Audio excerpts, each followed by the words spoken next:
Alright guys, welcome back to the channel. I got another project for today.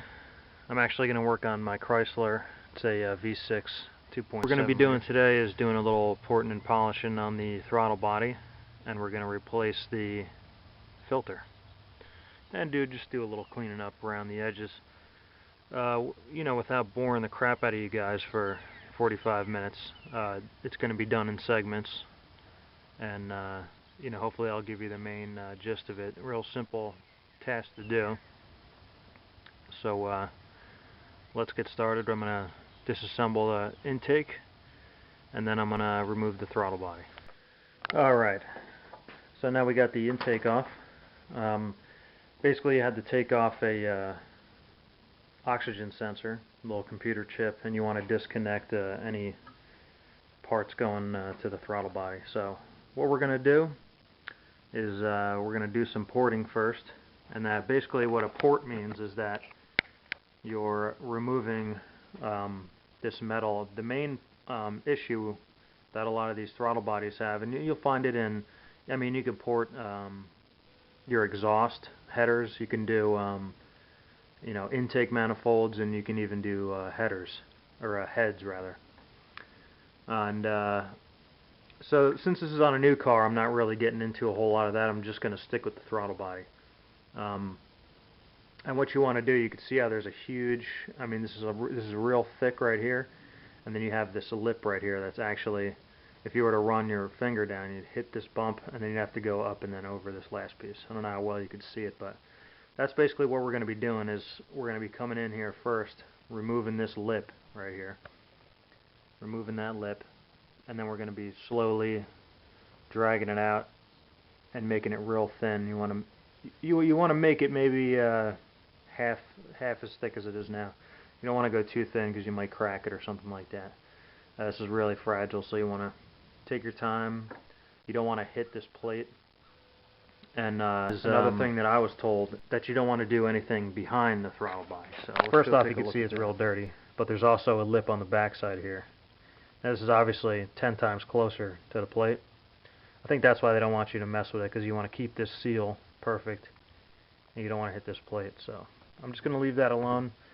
Before we even begin, though, I'm going to take, you want to get the right stuff. Don't use the wrong shit or have anybody tell you that something else works. Get throttle body air intake cleaner. That's what it's meant for, and that's what it's going to do. So, you know, douse that down. Don't get any of the electronics wet or put it anywhere it's not supposed to go. Just clean it up, and I'm going to begin doing the pouring first. Get a little of that air intake cleaner in there.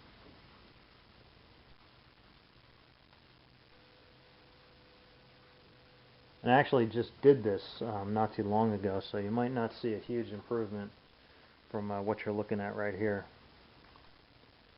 But it's always good to give it a good cleaning. Get a vacuum air compressor and make sure you don't have any crap in there, so let's get started.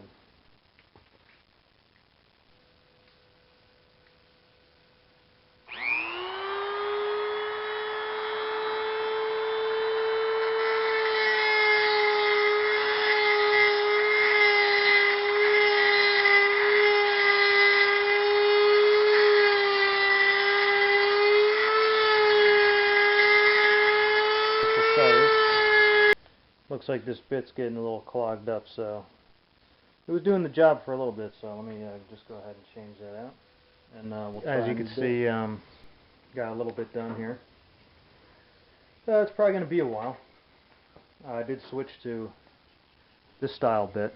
It's basically a sander, but you can see it's already, I only did maybe 1/10 of it, and it's already deteriorated. A lot of the you know, grinding material has fell off, and the rest of it's clogged up with metal. So let's take a look here. As you can see, basically that lip, if you could still see it up there, that's gone now. So what I'm going to do, and this is just the bottom side, I'm probably going to end up flipping it over and, you know, repeating the step again on the top. Again, just watch out for the plates. I haven't nicked them yet, so I'm just really trying to keep that in mind. hopefully you don't have to go that far back into it, as long as you kind of taper it off, and it should be alright. But it's going to take a lot to smooth this out. It's still really rough just from that one bit. So basically what I'm doing is just getting rid of that edge, and then I'm just fanning it out, making it thin towards the edge. Starting to get into the polishing now. Basically you can see I've pretty much ported it out. The walls, it's kind of hard to tell with this camera, but the walls are about half the size of what they used to. I actually had almost like a guide, because there was a line in the center of the wall. So I just brought it out to that line. You can see I still need a lot of polishing now. I'm basically done with the grinding now. I've leveled out that wall and I've fanned it out towards the end. I'm going to do a little bit more towards the end while I'm polishing really it out. Really thinned it out. I mean it's coming out really, really nice. Had a few issues with the different kind of bits. I went through a bunch of bits like this. I really wouldn't suggest them. I'll tell you the two bits that I use that work really well, and you really shouldn't use anything else. I used a straight up metal porting bit, just like that. It's really thick. It's got big grooves in it, and it's meant to cut metal. That's its purpose. So I used that. I grinded the whole thing down, and I just basically got it to where I wanted it. And I actually used a bit like this to kind of polish it up, but then it really brought out the imperfections in it. So what I ended up using was the bit that's actually on here now. And this is what I'm going to show you a little bit of this. It's a straight up, it's just sandpaper, that's all it is. If you're working with an aluminum valve body, which is like this one, these sanding bits, once you get the main parts down the way you want it, these sanding bits they actually take off metal. You can see how fine that metal is right there that's coming off, and that's what really smooths it out. And to give it, showroom, real nice polish, then you'd want to go to a metal bit like this. Okay, so we're ready for the installation. We got our ported and polished throttle body all ready to go. Main thing you don't want to forget is this little rubber bushing here. So I'm going to go ahead and seat it into the spot, and we're going to go ahead and get all four of these bolts in the throttle body and put it back in. Okay. And there's actually a little stud right here where it's going to lock into.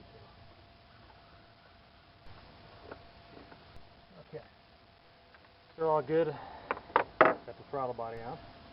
It's always a good thing to replace your air filter. You can see this used to be a bright blue, just like the boot, but seen better days, so getting rid of it. Okay, so let's go ahead. We're going to install the connection on the throttle body. Like I said, you have your oxygen sensor. Plug that bad boy in there. Make sure it goes in the right way. It's also something if you guys are doing the, you hear that double click, make sure the boots are locked down. What was on there? You don't want to go too tight on this, because remember you just ground out all that support metal. That way you got some good flow. It's always a good thing, you're doing this for airflow, so a nice new air intake. Alright, ready to put the air filter on. It's always a good thing to get some WD-40 on, because these babies take a little muscle to get on there, especially if you have to replace the filter like I'm doing now. They're not 100% meant for it, so you gotta make sure you get it on there nice and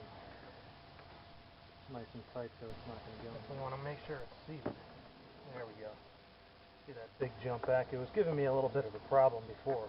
So one thing you don't want happening is there we go. You don't want this baby flying off while you're on the road. Your whole car will shut off and you're going to be wondering what the hell happened. So we'll review. We did port and polish. Make sure all those bolts are on. Make sure you got that rubber connection, because it's basically the gasket for the throttle body. Make sure all your connections are good. There's one here. There's one around the back for your air sensor. Put the short ram intake or whatever. You might even have the stock one. Your PCV breather tube is going to go back into your intake, feed through the carb. It's always a good thing to replace your air filter. You know, you're doing a good job on everything else, so I really wouldn't see you having a stock anyway if you're doing a port and polish. So make sure you replace the filter, and let's start this thing up.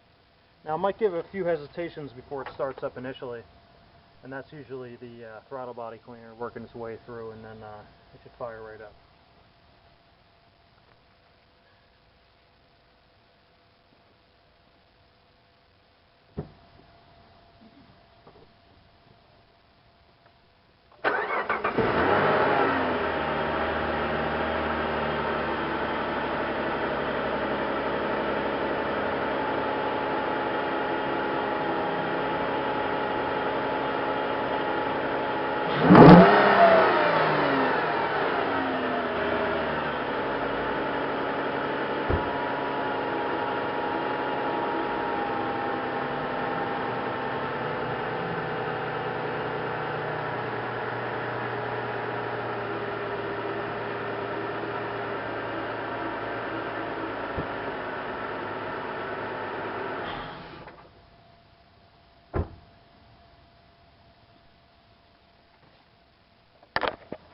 Alright guys, well there you go.